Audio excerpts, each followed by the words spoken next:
Olá, estamos agora no começo de uma nova semana, de uma nova agonia. Infelizmente tem sido difícil conviver, mas nós temos que conviver, nós temos que encontrar forças para enfrentar isso, né? Hoje, a notícia que abre qualquer ponto de informação, incluindo este nosso vídeo, para o qual eu te convoco para uma curtida, um compartilhamento numa rede social, um aviso aos amigos. Aqui nós temos independência, não somos governo, não somos oposição, e você tem o melhor que eu posso dar da minha experiência, de 52 anos de jornalismo, e da minha inteligência. Então eu começo pelo que é realmente relevante. E o que é relevante é o seguinte, eu vou ler aqui o número. Na última semana, o Brasil registrou 15.209 mortes entre os dias 15 e 21 de março, enquanto os Estados Unidos, que eram antes o chamado epicentro da pandemia da Covid-19, apresentaram 7.552 óbitos. Isso significa o seguinte: em primeiro lugar, o dobro. Quer dizer, morreu mais gente na última semana, em média por dia, no Brasil, do que nos Estados Unidos, que tem 100 milhões de habitantes a mais do que nós. Então, vamos acabar com esses cálculos. Olha, em grupo de 1 por 100 mil, o Brasil está em 26º lugar.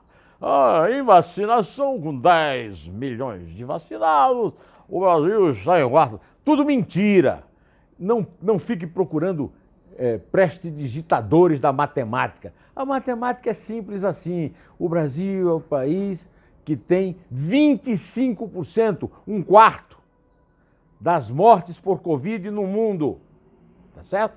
Então vamos acabar com essa brincadeira. Olha, as pessoas não estão indo para as UTIs, mas morrem de outras coisas. Eu quero saber quando é que foi que nós demos notícia disso. De UTI sendo fechada porque não tem mais leito para ser ocupada, porque não tem mais profissional para trabalhar nesses leitos. Então, nós temos que nos conscientizar que nós temos um quarto das mortes do mundo. E o Brasil está longe de ter um quarto da população do mundo. O Brasil não tem um quarto nem da população da China, que é o país mais populoso, nem da Índia. Vamos parar de brincadeira com a vida das pessoas. Vamos tratar a vida das pessoas como elas merecem. O mínimo. Eu não espero nada de Bolsonaro. Havia uma perspectiva de que quando a situação piorasse muito, e agora está tão pior que já se fala em 5 mil mortes por dia. Estamos chegando ali nas 3 mil e já se fala em 5. Aí ele seria chamado à consciência. Não tem consciência. O Bolsonaro não tem consciência. O Bolsonaro piora quando tudo piora, porque é o que ele gosta, é aquilo que ele sente prazer. Ele não disse que é artilheiro e que a modalidade dele é matar, então a morte para ele é um número. Não é uma família que perde 1, 2, 3 membros e que está enlutada e que está chorando, tá certo? Agora, em compensação, a gente vai descobrindo ao longo do convívio com essa família Bolsonaro como elas lidam com gente ruim, com gente da pior espécie, o que mostra que elas não são, assim, os melhores caracteres do planeta. Por exemplo, olha o que aconteceu. No sábado, morreu um sargento da Polícia Militar do Rio, o sargento Luiz Carlos Felipe Martins. Há 22 anos, na corporação, lotado no 16º Batalhão da Polícia Militar em Olaria. Ele foi assassinado porque estava sendo procurado pelo Ministério Público do Rio para dar explicações a respeito da atividade dele. Sabe qual era a atividade dele? Ele era o tesoureiro do capitão Adriano. Lembra daquele capitão Adriano que morreu lá na Bahia, no litoral baiano, fuzilado por policiais fluminenses e baianos, na certa, não digo que contratados, mas no mínimo atendendo a interesses de quem gostaria de calá-lo? Então, agora o Ministério Público do Rio está à procura da viúva do capitão Adriano, né? A viúva do capitão Adriano é a senhora Júlia Emília Melo Lotufo, sumiu. Tomou Doril, como se diz na expressão popular. Sumiu. Está sendo procurada para ser presa, para dar informações a respeito da gestão da fortuna. Como é que um capitão da PM tem uma fortuna, milhões e milhões de reais? Como é? Não é por meios lícitos. Agora imagina o sargento que tomava conta disso. O sargento foi morto e aí, da mesma forma que o capitão Adriano, foi calado. Agora, o que é que esse sargento tem a ver com os Bolsonaro? Da mesma forma que o capitão Adriano, esse sargento, quando saiu a notícia aí no fim de semana de sua morte, foi também dito que, quando ele era soldado, ele foi homenageado pelo então deputado estadual Flávio Bolsonaro com moção de louvor e congratulações à mais alta honraria da Assembleia Legislativa do Rio de Janeiro. Foi um erro de pessoa? Como diria o doutor Modesto Carvalhosa, que vai ser o meu convidado para a entrevista do fim de semana, entrevista, Neumann Entrevista, erro de pessoa. Erro de pessoa é erro fatal. É um erro que anula casamento, é um erro que leva à prisão, é um erro que pode provocar impeachment do presidente. Erro de pessoa é do eleitorado brasileiro que escolheu Jair Bolsonaro. Agora, erro de pessoa, ele errou de pessoa quando homenageou o Adriano, errou de pessoa quando homenageou o Luiz Martins como herói do combate ao crime. Herói do combate ao crime.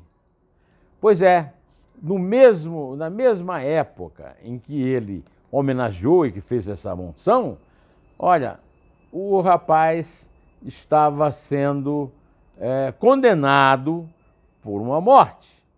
E foi para a prisão, né? Quando ainda era soldado e quando recebeu essa mais alta honraria. Foram feridos junto com ele outras pessoas, inclusive uma mulher que passava lá por engano, por acaso, né? É isso aí.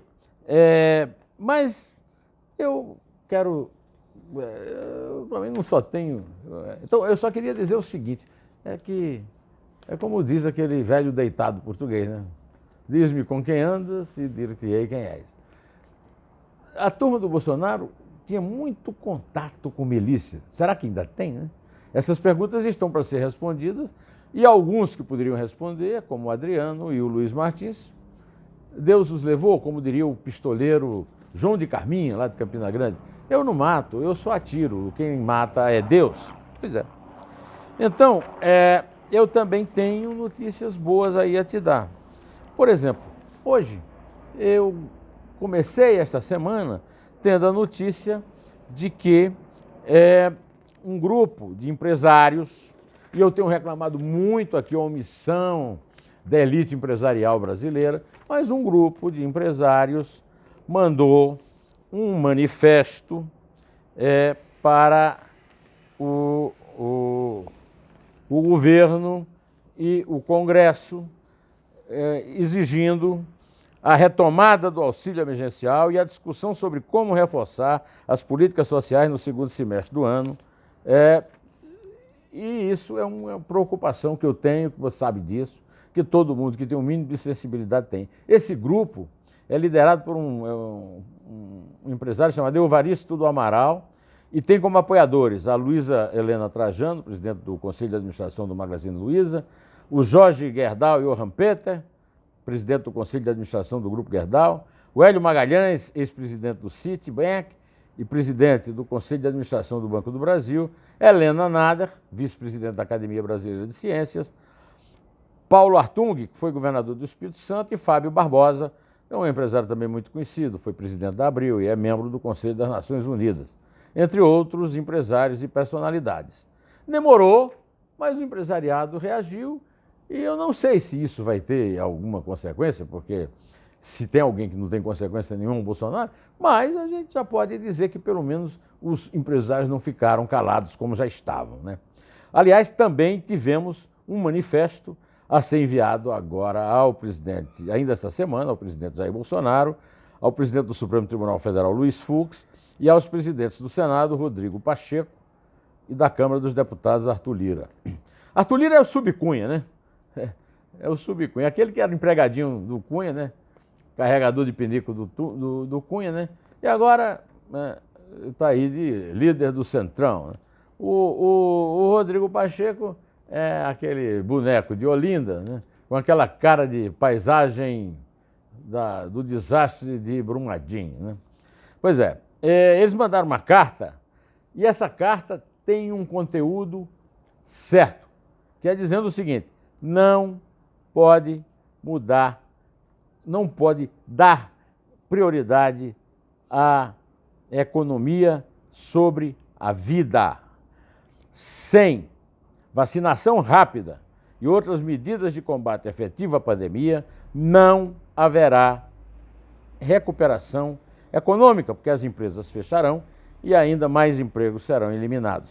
Uma das medidas sugeridas é que seja estudado um lockdown de verdade, cuja adoção foi efetiva em diferentes países. E eu também gostaria de citar para você, estão aí uns 500 signatários desse documento, entre eles os ex-ministros da Fazenda Pedro Malan, Marcílio Marques Moreira, Maílson da Nóbrega e Rubem Recupero, os ex-presidentes do Banco Central Armínio Fraga, Gustavo Loyola, Pércio Arida, Ilan Goldfein e Afonso Celso Pastore, e também os banqueiros Roberto Setúbal e Pedro Moreira Salles, co-presidentes do Conselho do Itaú Unibanco, o presidente do Credito Suíço do país, José Olímpio Pereira, que é filho do Zé Olímpio, aquele famoso livreiro do Rio de Janeiro, que editou todos os grandes autores da literatura brasileira. Eu, pessoalmente, não acredito que o Bolsonaro vai se deixar comover por isso. Apesar dos nomes todos importantes, ele acha que todo mundo é lixo, deve ser todos comunistas, né? E lixo. E ele não vai ligar. Mas é bom nós ficarmos sabendo que a elite empresarial e a elite intelectual da economia resolveu parar de ficar esperando que o posto de Ipiranga dê alguma informação útil à sociedade e resolveu partir para, não digo um confronto, não é bem um confronto, mas pelo menos para uma colocação de ideias mais lúcidas, no momento em que nós vemos as ideias mais sórdidas e mais obscurantistas prevalecendo. Eu quero também citar e aconselhar que você vá até a edição impressa ou então até a edição virtual do Jornal Estado de São Paulo, onde eu trabalho, que tem na página 2, onde eu publiquei inclusive um artigo quarta-feira, né? Um artigo muito bom do professor Carlos Alberto de Franco, da Universidade de Navarra e do Conselho da empresa lá que é proprietária do jornal. E o professor Carlos Alberto de Franco está fazendo um diagnóstico terrível, muito sério, muito duro, a respeito da contaminação do Supremo Tribunal Federal pela ilegalidade e pela cegueira em relação à sociedade. Eu também convido você para ver a entrevista excelente, que está tendo uma repercussão muito positiva, do meu colega, jornalista Merval Pereira, colunista do jornal O Globo e comentarista da Globo News.